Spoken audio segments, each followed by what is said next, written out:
Question 1. The rate at which water flows out of a pipe in gallons per hour is given by a differentiable function r of time t. The table below shows the rate as measured every 4 hours for a 24-hour period. Use a midpoint Riemann sum with 3 subdivisions of equal length to approximate the integral of r of t from 0 to 24. Okay, big keywords here. We want a midpoint Riemann sum and we want 3 subintervals. We need to go from 0 to 24. So I'm going to make my chart go from 0 to 24. And I know 24 minus 0 is 24. I need to split it up into 3 subdivisions, which means I need to go by 8s. So 8, 16. Okay, first of all, I'm going to put an 8 on the outside because I am going by 8s. The midpoint, midway between 0 and 8 is 4. So if I look up 4 on my chart, that will be 9.4. And then midway between 8 and 16 would be 12. So if I look up 12 on my chart, that will be 10.4.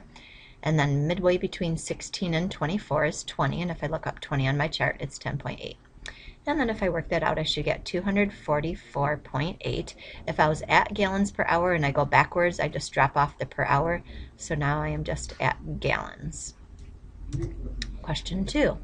If f of x is equal to the cube root of 5x squared minus 3, where f of x is equal to the integral of little f of x, and f of 4 equals 9, what does f of negative 3 equal? Okay, this looks like one of those problems that we've been dealing with before that have to do with the fundamental theorem of calculus, so that's how I'm going to set it up. I'm going to put the integral of f of x, and since they give me 2 x values, those are the x values that I'm actually going to put on here. Okay, when I do that, when I take the integral of f, it tells me that when I take the integral of f, I'm going to end up getting big F. So I'm going to evaluate big F at 4 and then at negative 3. So if I actually find that answer, that will equal big F of 4 minus big F of negative 3. Okay, from here this is just going to be a matter of solving it out. On this left side, negative 3 to 4, f of x, they told me that f of x was equal to the cube root of 5x squared minus 3. F of 4 they told me was 9, and we're looking for f of negative 3. All right, from here, since we have a calculator available, since we're on the calculator section, to evaluate this, I can actually use Math 9 before we've had to look at a picture or they give it to me. This time I just have to evaluate it myself.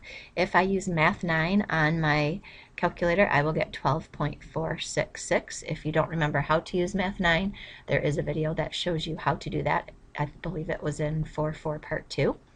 And then that will equal 9 minus f of negative 3. I'm going to subtract 9 from both sides, so I'll get 3.466 is equal to negative f of negative 3. And to get my answer from there, we'll just divide both sides by negative 1. So f of negative 3 will equal negative 3.466. So setup is the same, we just had to do things just a little bit differently in between. Problem 3, find the average value of this function on the given interval. Keyword here is average. And so I know I'm going to use the formula 1 over b minus a times the integral from a to b of my function. And so I'll just set this up. We're going to have 1 over 2 pi over 3 minus pi over 2. And it will be the integral from pi over 2 to 2 pi over 3 of my function. And my function is sine cubed x, and it would be dx. From here, if you would like to simplify this at all, go right ahead. I chose not to, so I actually believe I put this in parentheses, and then I multiplied by, I used Math 9 to get this answer, and when I did that, I get 0.875. Okay, problem 4. A particle moves along the y-axis so that its velocity at time t is shown in the graph below. So this is a velocity graph. It asks me to find all times in the open interval from 0 to 8 when the particle changes direction. If the particle changes direction, I know that the velocity will change sign, so I'm going to make a velocity chart. And since this is velocity, we can just look at where does the velocity equal 0, and it looks like that occurs at 2 and at 8. Before 2, my velocity is below the x-axis, so that would be a negative value for velocity. Between 2 and 8, the graph is above the x-axis, so velocity is positive. And then after 8, we don't care about because the interval only goes to 8. So when does the particle change direction? The particle is going to change direction at t equals 2, and that is because velocity changes sign. Okay, for part B, during which time intervals does the particle travel to the left and to the right? Okay, if the particle's traveling to the left, that would be where the velocity is negative. So that would be from 0 to 2. And again, that is just because velocity is negative. And then it's going to be to the right from 2 to 8. And that will be because the velocity is positive.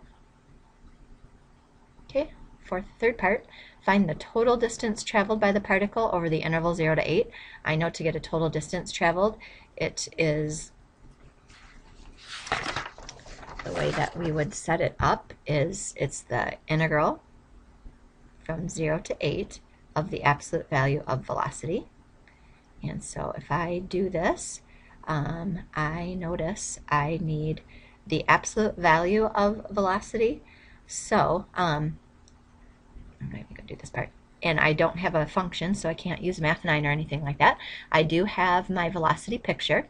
The biggest thing on this one, since I want the absolute value of velocity, this area down here, I would get a negative value for it, but since I want the absolute value of it, I will treat it as positive. So if I want to find the integral from 0 to 8, remember for given a picture, it's just the area under the curve. So I'm going to find, we'll call this triangle A and this triangle B. So triangle A is 1/2. The base of that triangle is 2. The height of that triangle is 4. That will give me 4, and I am going to keep it positive even though it's below. We want the absolute value of velocity. And then triangle B, 1/2. The base of that triangle is 6. The height of that triangle is 4, and that will give me an area of 12. If I add those two together, I will get the total distance traveled being 16. Okay, last one. The number of minutes of daylight per day at 40 degrees north latitude is modeled by that function given, where d is the number of days after the beginning of 1996. For January 1, 1996, d equals 1, and December 31, d equals 366, since that was a leap year.